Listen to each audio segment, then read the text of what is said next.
Good afternoon, ladies and gentlemen. Welcome to the City Club Forum.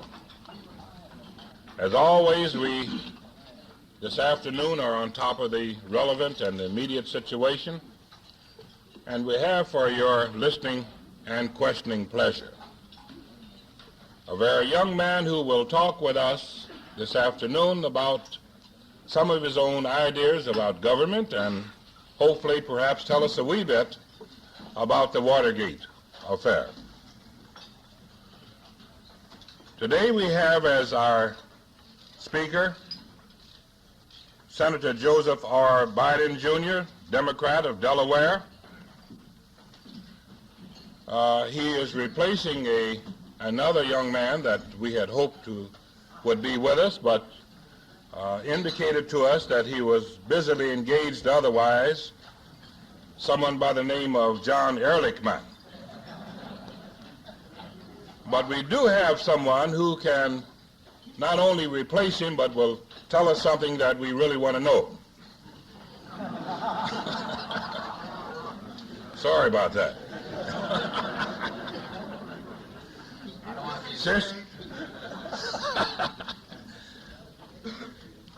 Well, the senator, we have engaged in a very exciting conversation here at the table.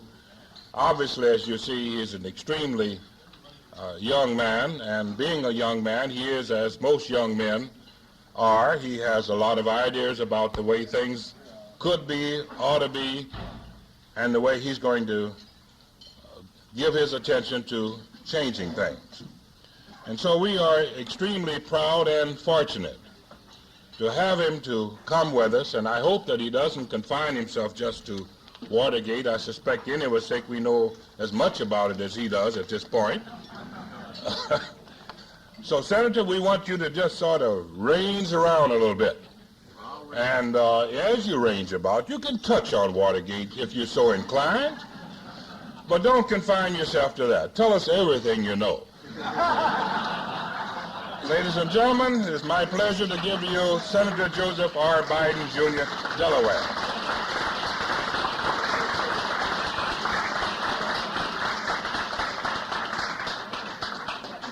I bring you greetings from Wuthering Heights.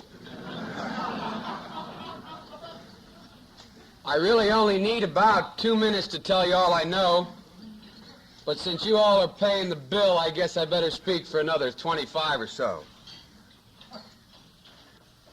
You know, I'm just delighted that you're in Ohio and not in Delaware, because had I had an opponent that was able to so totally disarm the fact that I was young and didn't know a damn thing when I was running, I'd be in serious trouble. We in the Senate, or at least this one young, balding, not very knowledgeable United States Senator in the Senate, has been trying to figure out lately whether or not the Senate has a legitimate role in this country, or whether or not we're going to play a role that's somewhat more akin to that played by the House of Lords in England. We've been facing such fundamental issues as executive privilege, the scope of it, the question of impoundment, war powers of the President, treaty powers of the President, and now Watergate. And it should be noted, and I hope you all are duly impressed with the fact, that I'm one of the most powerful men in the United States. And you ladies, are you aware of that? Just how powerful I am? I am number 100 in seniority, and don't forget it. To give you an idea of the extent of my power, I'd like to tell you a little thing that happened to me a couple months ago. This young lady knows I'm so powerful she wants to get close to me. She just moved right up front here. Probably has one zinger of a question when I'm finished. You know, down in the Senate there are certain things that are reserved for senators only. From bathrooms to elevators to subway cars to barber shops to gymnasiums, and they're all appropriately marked. They say, senators only. Well, you know, being a 30-year-old upstart, I felt a little self-conscious about exercising my senatorial prerogatives. And so the first month or so, I didn't use any of them, especially the elevator. Being a man of the people, I rode with the press, and you can't get much lower than riding with the press. And I used their elevator. Well, their elevator, these days anyway, is just as slow as all the other elevators in the Capitol. And again, because of my importance, I have one of the largest offices in Washington. My office is as far away from the Senate floor as you can possibly get and still be in the District of Columbia. The bell, you know, we have these fancy clocks in our offices, or most senators do, I don't. My secretary has one, but my office doesn't have one. And the bells ring indicating how much time you have to respond to vote. And the 5-minute bell went off without my having heard the 15-minute bell. My secretary came around the corner and said, "Senator, I'm sorry, I forgot to tell you the bell went off. There's a vote on the floor. You have 5 minutes to make it." And as far away from the floor as I am, it literally takes 5 minutes to get there. So I went running down the corridor, turned around the corner, and for the first time, I had the gumption to push that button that said, "For senators only." Press the button, young man comes bobbing up to the 6th floor.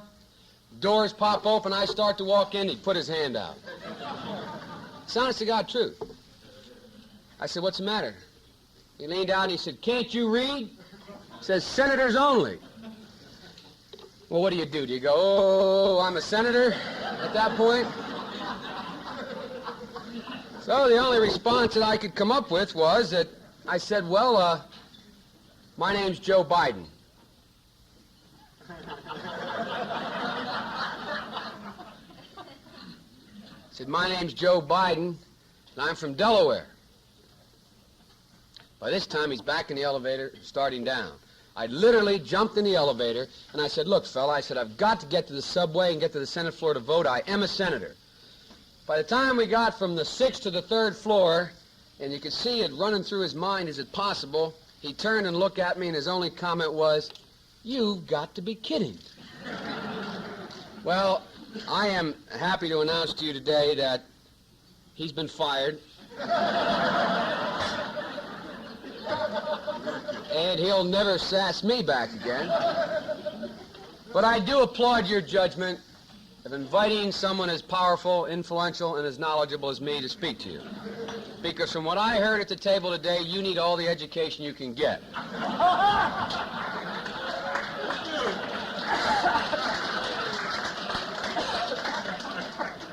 All I can really say is you're not going to have John Ehrlichman to kick around anymore.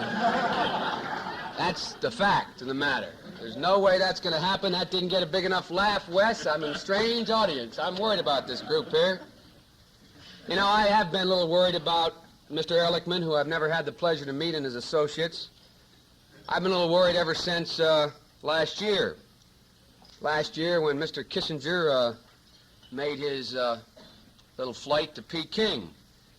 Well, then Ron Ziegler went to Peking, then Bob Handelman followed him, and then John Ehrlichman also went.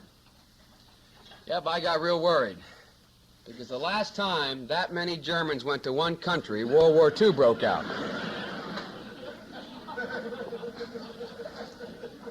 It really is awfully nice to be here in a place speaking to a group of people where you can see the microphones. As a matter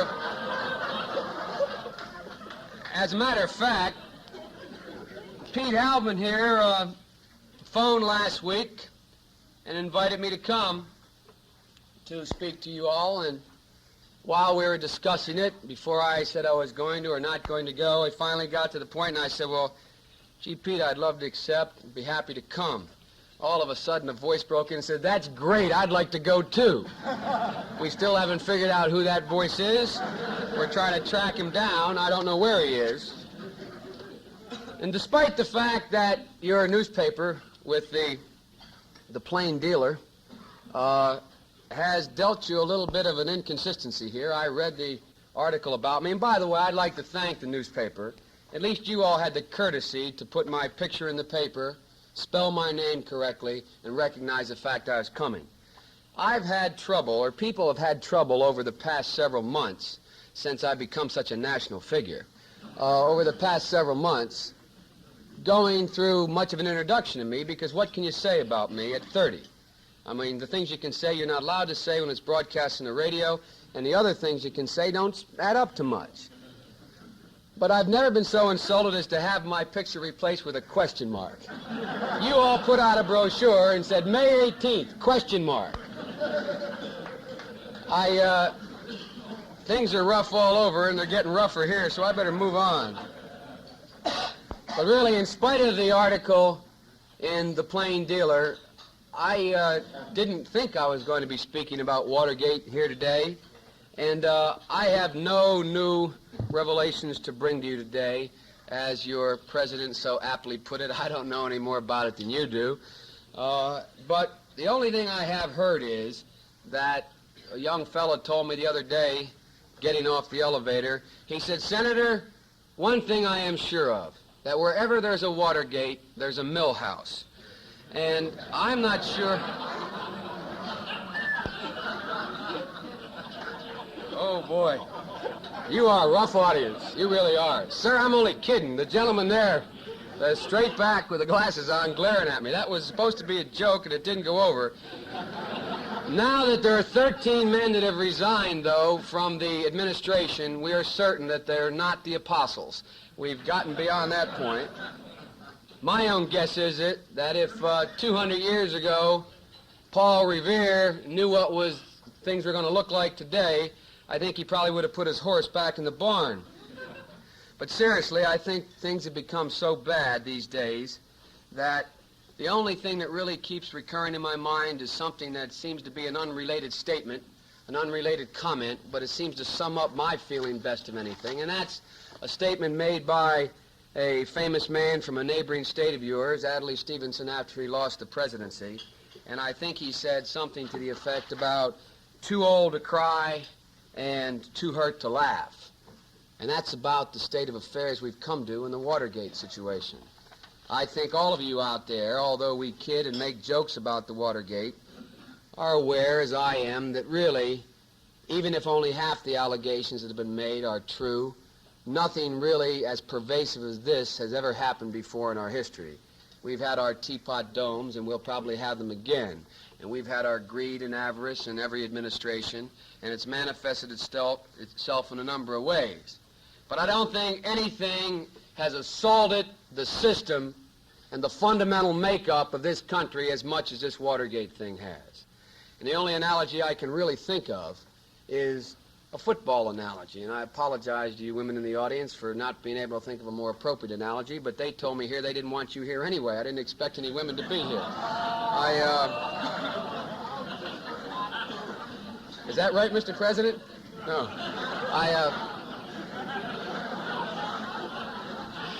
I guess I should have asked one question. Does he get a chance to speak after I do? He does? I'm going to hold the floor. I shall not yield to the President. Really and truly, the only analogy I can really think of is a football analogy. You know, there are always going to be those people who are going to be offsides, who are going to clip, who are going to punch in the bottom of the pile. But there are very few athletes who will walk across the field before the game and spike the other team's water bucket with a sleeping potion. Really and truly, I mean, that sounds, I don't mean that to be funny. I mean, if the allegations that have been made are true, that's about what happened. We went beyond the confines of the whole structure. We went off of the playing field to commit our sins. We crippled the other team before they could even get onto the playing field, which is a great deal different than clipping or punching in the bottom of the pile.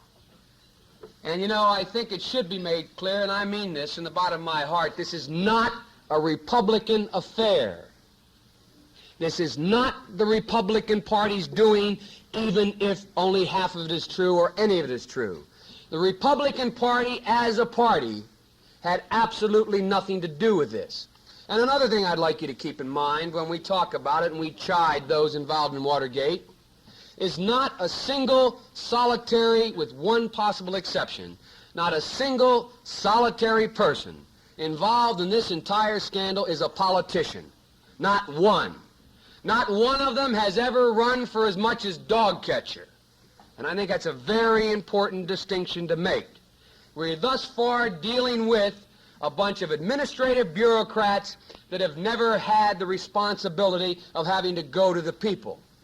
So just as it would be wrong, in my opinion, to try to lay the blame for the Watergate on the backs of the Republican Party, it is wrong to blame politicians, those of us who hold elective office, for the responsibility for this scandal. Let's keep our players in mind. It's getting to the point where you need a program to follow the game, but so far, the only person that's even been mentioned as a possibility of being involved is a man who holds public office, the highest public office in this land. Nobody else. You have two senators in this state who I think are absolutely, truly appalled at what's happening in the Watergate. And for Democrats who will run against them next time around to try to hang the yoke of Watergate on the back of either of those two honorable men is not only morally wrong, but it's stupid. You know, I spoke at a dinner, a fundraising dinner for a Democratic senator in the state of New Jersey. And I had a prepared text to deliver, and there were hundreds of people in the audience, and they wanted a good old rock'em sock'em, give them the Democratic Party speech, which is always very difficult for me to give to begin with. And I sat there, and the first several speakers that got up were local candidates. And they were given their opportunity for the coverage that they so desperately need in order to become viable candidates. And that's one of the forums they use.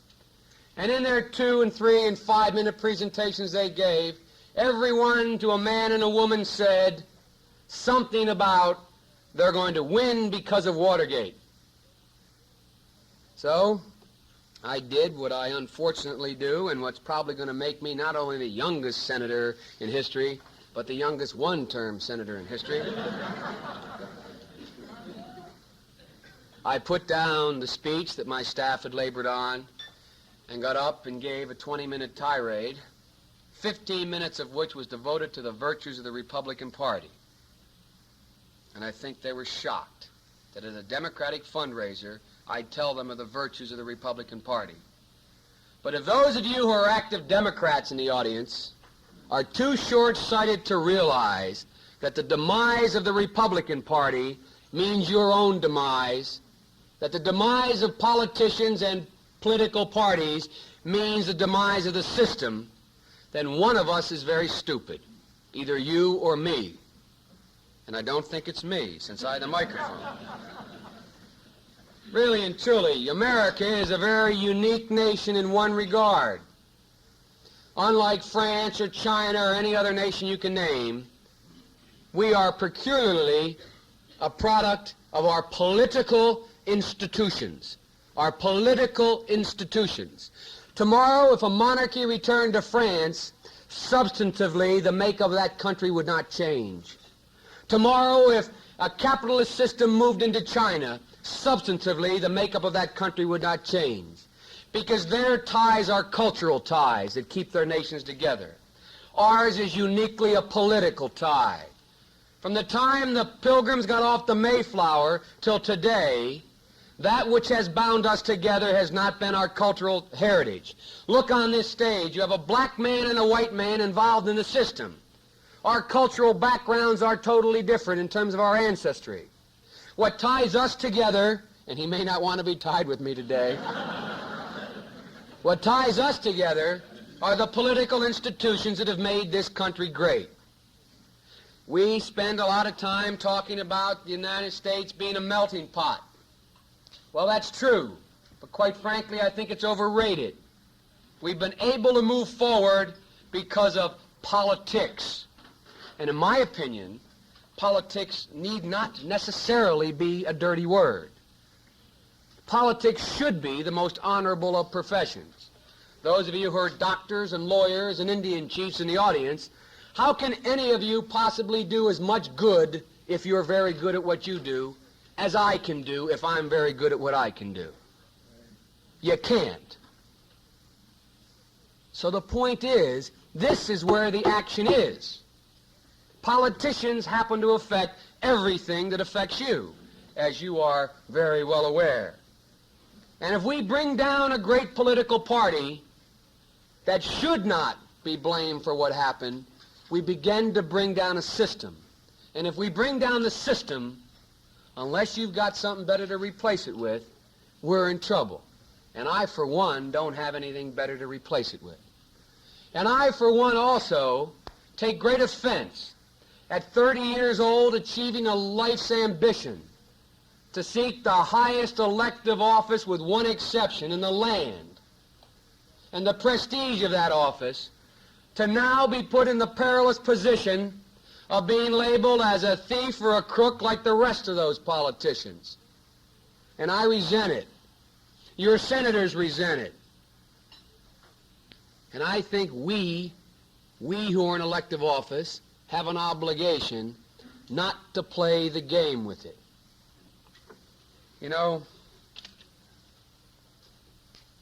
I think that there's no way you can get around it based on what's happened so far, and I'll get off the subject. That what has happened so far has been confined to an administration. It's been in other administrations, and it will probably be in future administrations. But the classic definition of politics, as I learned it, the classic definition of politics as I believe it, is to temper power. That's the whole reason for our system of government. We all came here, with the exception of a few of my brothers who were forced to come. We all came here because we didn't like it where it was, because power had corrupted, and because we were going to build a system that built into that system the inability of power and too much of it to reside in any one place. I thought you were about to hand me a note. And one of the things that's happened over the past decade, and happened with a relish over the past 8 years, is there has been a demise of one of the major institutions, one of those three equal branches of government, the United States Congress. And it is the Congress's fault that that demise has occurred. And the Congress, in an indirect way, is partially responsible for allowing the corruption that occurred within this administration to happen. Because had we not delegated our responsibility to at least be an equal voice in this great government, we would not have been able to allow the press to not constantly and unswervingly badger the administration for information, to come out front and be in the public, to be open to the cold, cool disinfectant of the light of day. But what did we do? Everything from the economy to the war. We decided we're not going to make that decision. Let's give it to the administration. They're better capable of making that decision. Unless we judge too sternly those who were part of that, keep in mind another side of that coin. And that is that the Congress is not equipped in 1973 to handle a $269 billion budget. The Congress has not equipped itself by 20th century standards to be able to put their finger on the one thing that determines whether or not you have power. One word: facts. That person, that group that has the most information and facts has the most power. With a staff of 4 researchers on a budget that's ridiculous, I am going to question the Defense Department budget in an intelligent way. I am going to assail the institutions of OEO or housing or anything else in an intelligent way. I am going to rewrite an omnibus housing bill in my own way. I've never been accused of being modest, but there's no way in the world we can begin to do that. The institution operates the same way it did in the 19th century. Those of you businessmen and women in the audience, how could your corporations and even law firms continue to exist if you had no computers available to it, purely for data retrieval? You know how many computers are available to the entire United States Senate, that august body that has the responsibility of maintaining the welfare and safety of a nation? None, with the exception of one that pays our checks and distributes the payroll. Well, my time has probably run out, or it's getting close, and I'm interested to hear some of the vindictive questions you're supposed to have. That's what the President told me. I didn't say that. But let me finish with one thing that's going to be very unpopular, more unpopular than that which I've already said, and give you plenty of fodder to load up your cannons with. Nothing is politically right which is morally wrong. And we're not going to begin to make an encroachment on moral wrongdoing in government until we elect men and women to office who are their own men and women. And we're not going to get men and women in office who are their own men and women, unfettered by influence from interest groups, whether they be business or labor, until they don't have to come back to you and beg for money to run.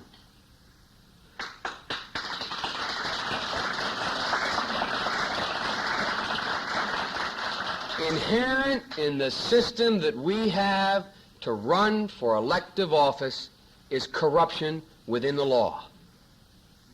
Now, this is where I get in trouble at home with my colleagues and here. And this is probably why I'm going to be that one-term senator. But let me give you a couple specific examples. To run in my state costs $300,000 this time around, or between $250,000 and $300,000. I don't know the exact figure. That's more money than any Democrat in my state has ever spent, and the young new white knight, he spent it. Spent more money than my opponent, only because he didn't take me seriously, and he had another $90,000 left over. He didn't know how to spend it in the last week when they realized I was a serious candidate. But seriously, in trying to raise that money, I fortunately had over 3,000 individual contributors. Nobody makes up any more than 1 percentage point of my total budget. Nobody for 1 percentage point gets a hold of that ear. Nobody gets any more than a return phone call for that 1%. But it's not because I'm particularly moral. It's because nobody took me seriously. Had in the beginning when I started, big corporations or big labor or big wealthy individuals or big anybody come along and said, "Here, Biden, we want to contribute $20,000 to you," I probably would have taken it. Not probably, I would have taken it. Because I had to go out and borrow $20,000 and put a second mortgage on my house to get that 20 to start. But nobody took me seriously. And all the people whose doors I'd knock on and say, "I need help," they'd say, "Lots of luck in your senior year, son. Come back when you've grown up." So my young brother, at the ripe age of 23, set out to raise all my money for me. And he raised me $250,000. Now, I don't know what he promised in return for that.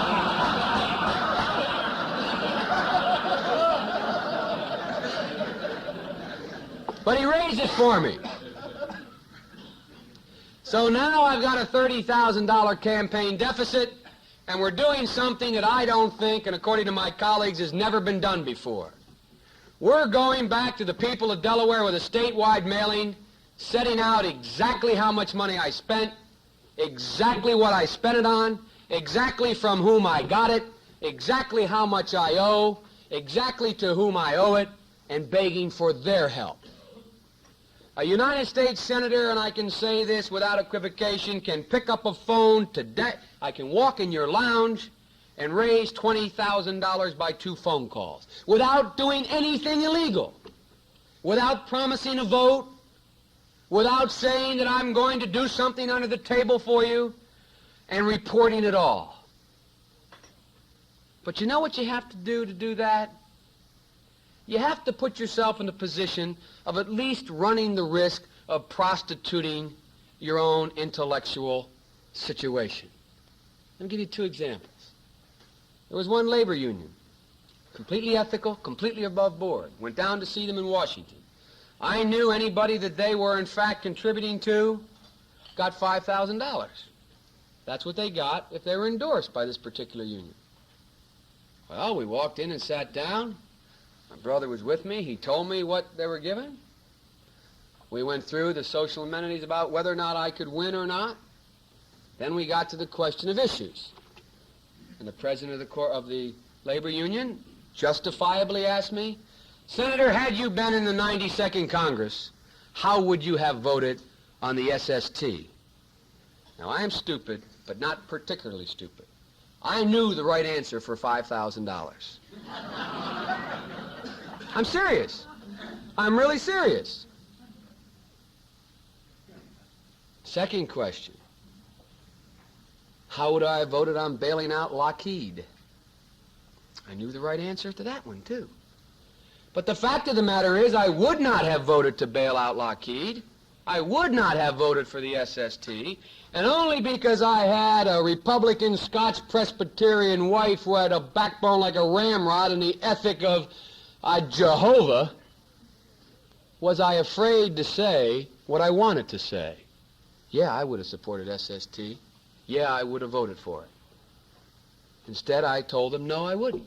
They're very cordial, said, good to see you, lots of luck, you know, another cup of coffee. 2 weeks before the election, the people in my state all of a sudden realized we weren't kidding. We just may win an election. Some very wealthy, very honorable leaders in the community wanted to hedge their bet. I got a phone call. Will you come and visit with us? 13 of them. To a man worth well in excess of $1 million. Sat down and said, let's get right to the point, Joe. We know that when you run for elective office, all you politicians have to raise issues that you think the public want to hear. You've been talking a lot about the need for tax reform. Now, Joe, we want to know, do you really mean what you say about capital gains? I knew the right answer for that one for $20,000. And when the polls are showing you a percentage point behind, 2 weeks to go in the election, a direct proportion between the amount of radio advertising you have and what you are in the polls, and you've devoted 2 years of your life, put your heart, soul, and family into winning an election, believe me, it's not easy to say, no, I meant exactly what I said about capital gains. No one would have known in that room except me and my brother and those men. And I would not have had to make any promise. They didn't ask me to do anything unethical. The contributions would have been above board. They would have been reported. And I would have felt much better about the possibility of my winning. Unless you think that we in politics are just a little more spineless than the rest of the people, how many of you want to appear in the second edition of Profiles in Courage? Not a whole lot of us do. And I don't think we're much different than any of you in the audience. So what's the answer? The only answer I have, and it's a strong suggestion that I've suggested to the Democratic caucus, alienated some of my senior senators quite possibly, but fortunately, after some debate on the subject, they passed a resolution, the Democratic caucus, 57 members, saying we support the federal funding of federally elected offices.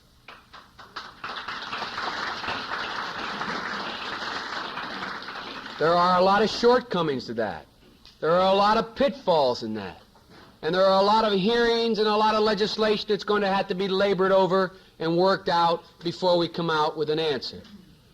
But I submit to you that working out the kinks in the abuses to that road is infinitely easier than working out the kinks in the political system as it now is. And that is not to say that men and women who hold public office now have prostituted themselves. They have not necessarily. But believe me, It's getting harder and harder and harder because it's costing more and more and more money to run for office. I'm finished.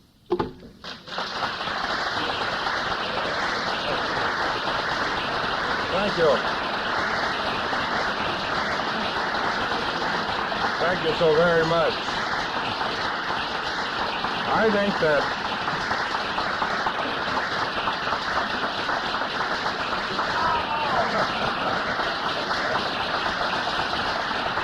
that's marvelous.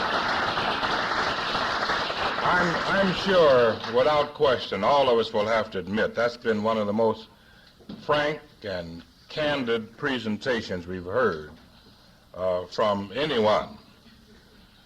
And I'll have to admit, if you were black, you wouldn't have to worry about your second term.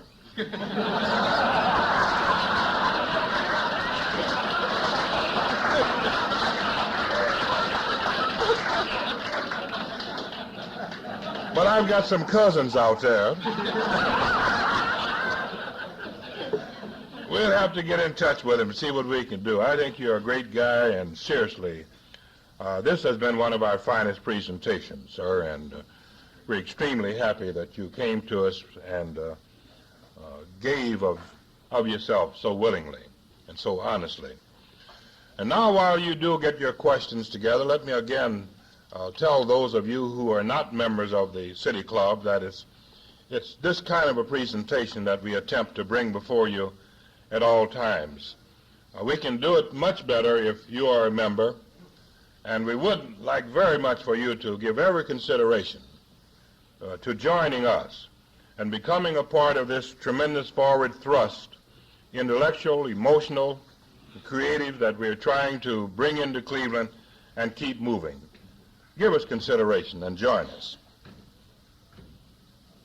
Next Friday, the Honorable Milton J. Shapp, the Governor of Pennsylvania, will be with us. I think most of you know quite a bit about the governor. He's an industrialist, author of several texts, academician, etc. We think that he's going to make a very fine presentation. We invite you to come and be with us next Friday. We'd call your attention to the Anvil Review. This is the last weekend, and I think you should know that this has been perhaps one of our better Anvil Reviews in terms of public acceptance, and there are only a few tickets left for tonight and tomorrow night. So I would urge any of you who have any inclination at all to come out for a tremendous evening of good food and entertainment, to get your reservations in this afternoon without fail. This is one of our better shows, and the meal, I can testify, is just tremendous. And somewhere between the humor and the meal, we think you get more than your money's worth. All right, now let's have our questions. Senator, does your proposal for federal funding of federally elected officials provide for financing the challengers? I beg your pardon, provide for financing what, sir? The challengers campaign. Yes, that's really one of the primary reasons for it. We incumbents have little trouble, if we play the game the right way, getting the money. But that's the whole point. Not the whole point, a major part of the point. Where the problem's going to come in banging out the legislation is what qualifies a challenger. And, you know, it's real easy. You start off in the two parties' nominees, you know, and that's easy. But then we move into third parties and primaries and those questions. I don't have the answers to those. But we've gotten a commitment from the Democratic majority now that we'll begin to hold extensive public hearings in the Rules Committee, and I forget the other committee now, to tell you the truth, to begin to try to garner testimony to bang out these questions. Senator Biden, the British have a system where they require that there be a real limit on the amount of spending in a parliamentary election, and they do it by making it illegal for the candidate to spend more than a certain amount, and they make it illegal for anybody else to spend money on the candidate's campaign unless he gives them permission. And he has permission to give only up to a certain amount, so that they have a really effective ceiling on the amount that is spent. And I wonder if that isn't a more important equalizer than federal funding of a particular campaign. With all due respect, I don't think it even begins to approach the problem that I'm really talking about. We have a similar system today. We had that system under the Nixon administration this time around. We had a system which limits the type of contribution, the means by which the contribution can be made, and the amount of money that can be spent on media, which is considered by most to be, the theory was if we limited media spending to a total spending on all media to 10 cents per eligible or potential registered voter in a state, that we would bring it into line and limit the spending. So what we did, we forced an awful lot of money underground. And money in that volume tends to have an extremely corrupting influence. But even if that were not the case, what it seems to me is it doesn't get around the problem of those of us, maybe you included, who've had to go out to raise that money to run for office and know what you have to go through to get it. And, unfortunately, there aren't a whole lot of people who want 236 public housing that have a lobby that can contribute to your campaign. There aren't a whole lot of handicapped people who want to see the National Rehabilitation Act, which was vetoed by the president, passed. They can't contribute a whole lot. So our vested interest groups tend to be narrowed a great deal. Those from whom we can get money tend to be narrowed. And by the way, I've taken money from vested interest groups, and it's been ethical money, and they've given it in an ethical way. But it doesn't get to that problem. I, quite frankly, like the feeling of being fairly unfettered. I would enjoy the feeling of knowing that if I said something, I wasn't going to have to worry about alienating that contributor or those groups of contributors that were going to pull out the $50,000 they gave me last time, which they didn't do, but they gave me last time, and next time give it to my opponent. That's something you've got to worry about running for public office, as I'm sure you're aware. And although I do think that the British system is a step in the right direction, I think the step we took thus far is a step in the right direction. But I don't think it's that giant step we have to make. Yes, sir. Thank you for answering in your presentation the question I told you I had set for you. That is, but you didn't tell me the question, though. Oh, all right. Is it better for America, and what did you do, when running for office, to prove yourself better than your opponent, or is it easier and more better attainable to make your opponent look worse than you do? I happen to... But you answered that very well, I thought, in there. Now I have the other question. How about the... It was a fine presentation. You promised me you were going to give me a chance to answer that one. Well, you've I'm only answered it. teasing. Go ahead. Yeah, go ahead. I thought it was a fine answer in your presentation. The other is the people who offer the money in the Teapot Dome or anything else like that, they seem to get by with it, and yet the man who's in politics gets hung with it. Now, is there any way that we can make the person who offers the bribe responsible? Well, first of all, under the law, he can be made responsible. We have the criminal law to do that. But the real thing you're getting at is, should an elected public official be strung higher than anybody else for the same crime? And I happen to think he should. I think if I commit some malfeasance in office and you commit it as an attorney, that you should be strung less high than I. And the reason for that is I go to the people and I take an affirmative position and ask them, trust me, I'll be honest with you. You don't, it's implicit in what you do, but you don't go out seeking it. And when in fact I violate that confidence after having overtly promised it, I think I'm susceptible to more severe criticism than you. Truth happened to be in vogue last year, and that's one of the reasons why it worked. Yes, sir. Side effects of Watergate will be that Congress may recover some of the power it has lost to the executive, and a corollary to that, if they do recover the power, what assurance do we have that they will have the sources of information via computers, etc., to utilize it properly? Good question, I think. First of all, they're not going to be able to recover it unless they get the sources, because we cannot even attempt to banter with the administration. And by the way, let me make it clear. The Democratic administration, the last one from what I'm told, was just as secretive and just as uncooperative as this administration is. As I said, I think power tends to, if not corrupt, at least centralize. And were I president, I might not, and by the way, I will not run if nominated, and if elected, I will not serve. Were I president, I might very well want to, let me put it this way.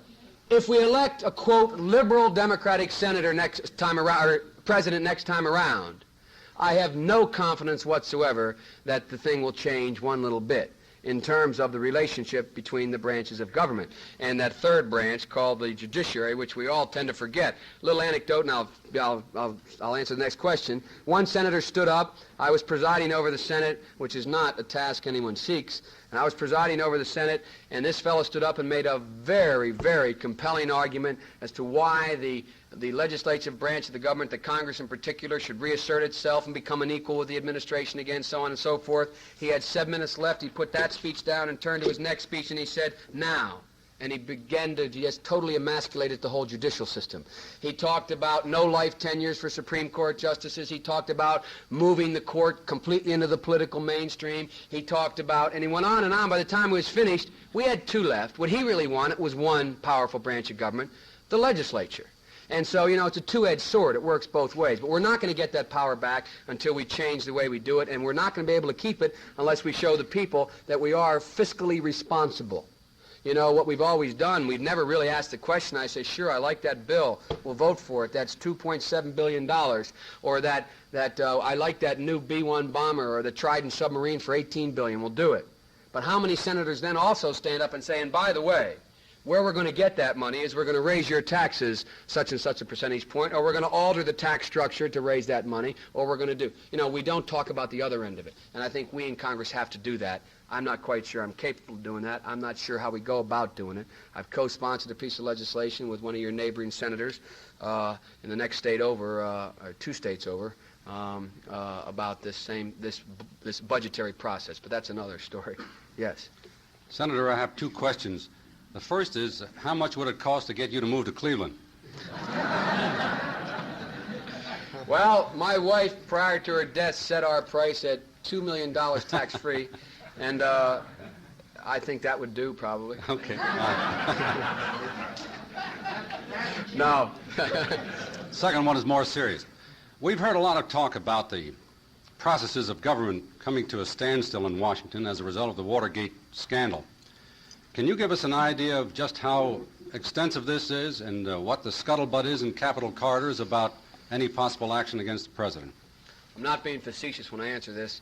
I probably know less about what's happening in the corridors than anyone, not because I'm not spoken to. They've treated me very, very well there. But since my wife's death, I have 2 children that live at home in my home state, and I commute every day to my home state, which is a 4-hour commute. So I do my Senate business and leave, and unfortunately, and it is very unfortunate, I don't get the other half of my job. For example, being able to sit down with my colleagues in the private of a room over dinner or a cocktail and get that. So I really am ill-equipped to answer that. Your senators, for example, could answer it much better than I.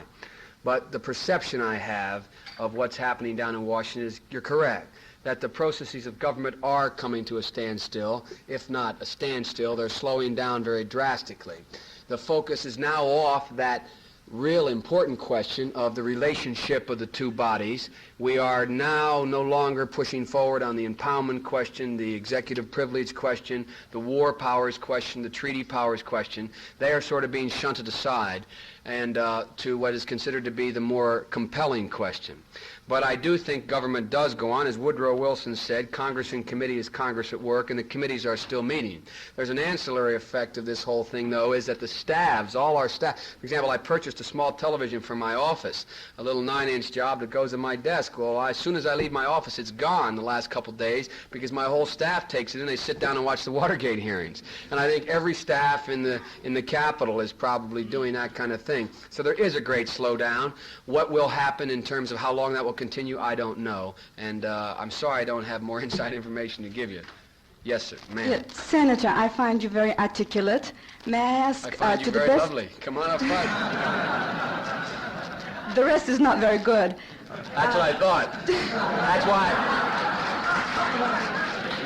That's why I tried to compliment you. I thought I'd scare you out of it. To the best of your knowledge, Senator, do you believe that the Democratic Party has ever been involved in something as atrocious as bugging? Sure, yes. Yes, I do. But bugging isn't the question, kiddo. We're not even talking about bugging. You know, The rumor was that Robert Kennedy used to walk into his office in the morning when he was a senator and pick up the phone and say, "Hello, everybody, how are you?" And the counter to that was, the reason he was able to pick it up and say that is when he was Attorney General, he was doing the bugging. So, you know, I'm sure that bugging has gone on. And I'm sure, and that's offensive to everyone. It's particularly offensive to somebody like me who's being bugged, if I am. But as one of my colleagues said, "Joe, you're not important enough yet to be bugged, so don't worry about it." He's probably right. But really and truly, it has gone on. But I don't know that there's been such an assault on the system before. I don't think there's been such an overall comprehensive plan of such magnitude as to completely eliminate the fields to begin with, number one, and number two, to subvert the whole process. I don't think it's been done on that grand a scale. Let me say for the record, clearly, Democrats are as immoral as Republicans, and maybe in big cities a good deal more immoral in the traditional sense. But as a practical matter, politicians as a whole, in my opinion, having practiced law for 4 years, are a good deal more moral than lawyers, for example, or doctors, or businessmen as a whole. So, you know, we're no different.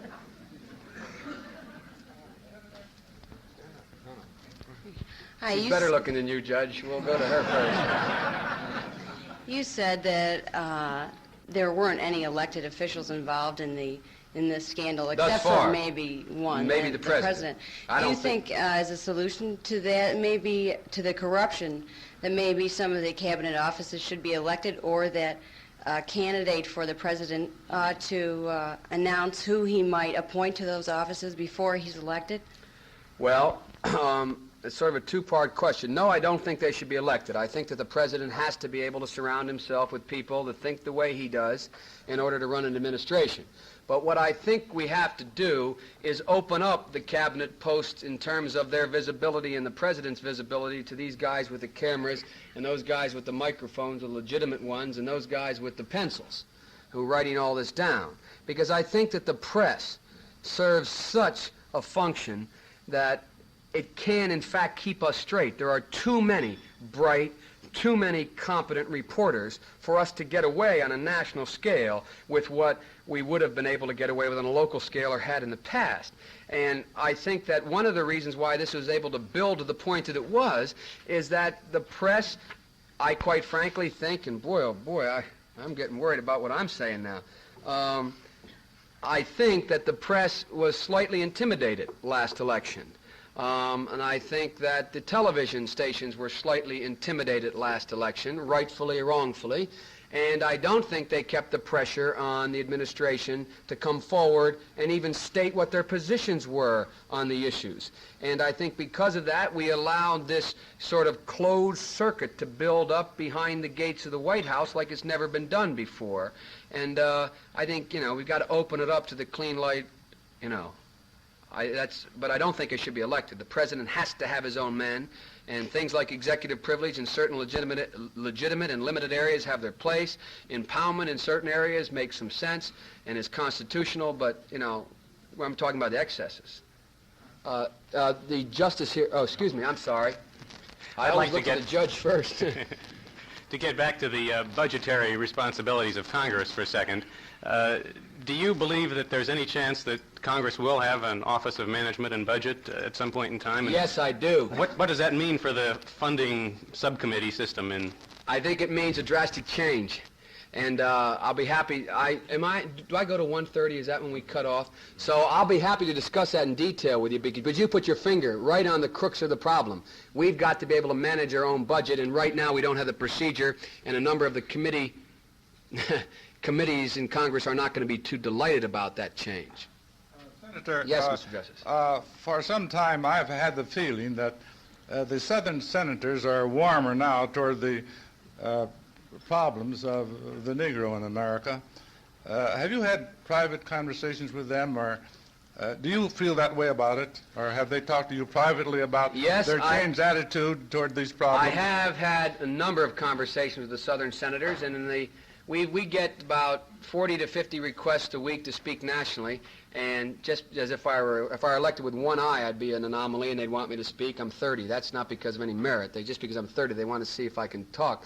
And the places that we go, that I've told my staff the places I want to go, by and large, are the South, because I'm most unfamiliar with the South. So I've had occasion to speak in the South fairly frequently and a number of times very recently, and speak with the Southern senators. I think there is a change in the attitude. You have leaders in the Senate and leaders in the South like Fritz Hollings from South Carolina, who is a very, very, I think, moral guy, and he has, at least takes a moderate position. You have guys like Lawton Chiles in Florida, and you have Republicans alike coming up. It's not confined to a party. And I think the two-party system, although my Democratic colleagues don't like me saying this, I think the two-party system is good for the South and good for the Negro, good for the black in the South. Other than the fact that they still call me boy, I think they've changed their mind a little bit.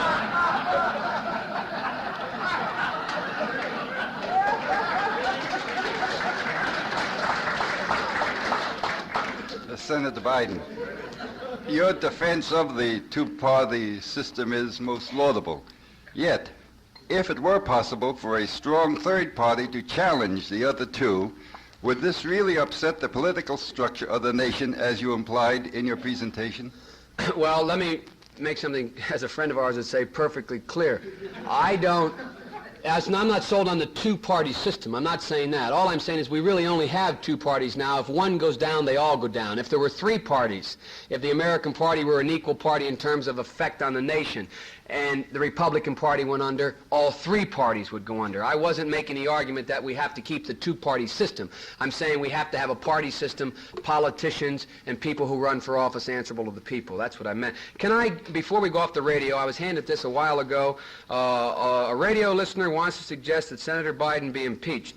Now, Senator Biden mentioned some address whereby interested people in our area could send a contribution.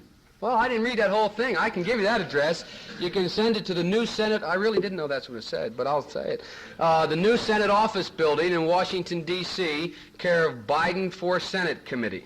I think Herbert Moder, M-O-D-E-R, is the treasurer. He's a Republican, too.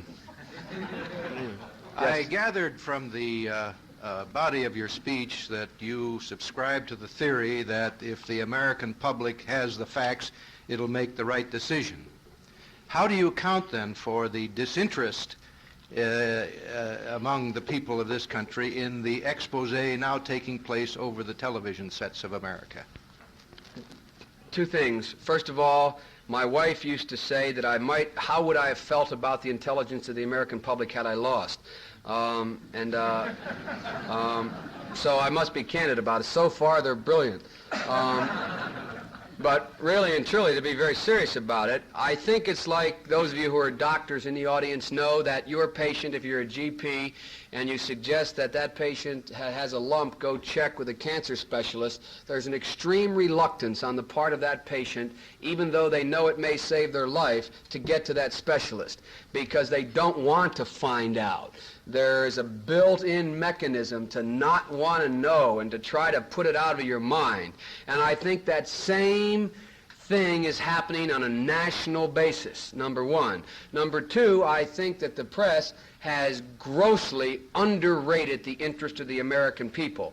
I'm very close to the people of my state in the sense that I met them all. I mean, I probably literally shook hands with 200,000-300,000 people in my state campaigning 2 years. I go back and I go to them. And everyone wants to know about Watergate. Everyone that I've speak to is concerned about it. But in a poll do you take, it's going to be misleading because people are getting tired of being questioned about it because they have to come up with an answer and they have to come up with an alternative. There's only two alternatives to the bitter end of this thing, one of which is palatable. That is, if Mr. Nixon is involved, which I pray to God he's not, because it will be terrible for the country if he is. As much as I'm not fond of him, I think we've got to say that he is innocent until he is proven beyond a reasonable doubt to be guilty. We cannot commit the same sins that some of his followers have committed in the past of forgetting that we have a thing called the Bill of Rights, and the thing says that you're in fact innocent till proven guilty beyond a reasonable doubt. But if in fact he were proven to be involved, we left with one or two alternatives, neither one of which is good. The country goes in chaos. Johnson, they never anticipated an impeachment proceeding like this back in 1868 and 69. This is nothing. The world was so slow then, it's not even comparable to what will happen now. But secondly, the reason why I don't want to see the president go under is the alternative we're left with. Next question.